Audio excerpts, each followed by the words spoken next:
Rawalpindi cricket stadium, ঝলমলে আলো, গ্যালারিতে উত্তেজনার ঢেউ। ক্রিকেট মাঠে হঠাৎই যুদ্ধের আতঙ্ক।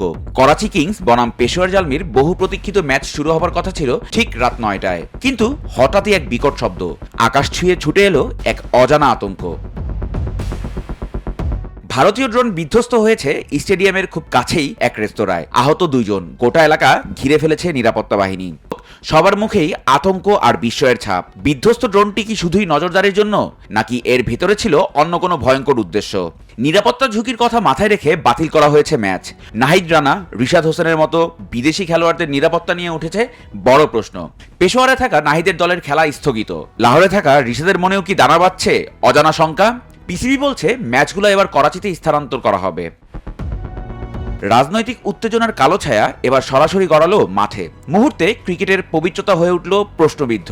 খেলাধুলা যেখানে বন্ধন গড়ে, সেখানে কেন এই আগুনের গোলা? পিসিবি কি পারবে এই পরিস্থিতিতে টুর্নামেন্ট চালিয়ে যেতে, নাকি মাঝপথেই বন্ধ হবে কোটি কোটি ক্রিকেট প্রেমীর উন্মাদনা?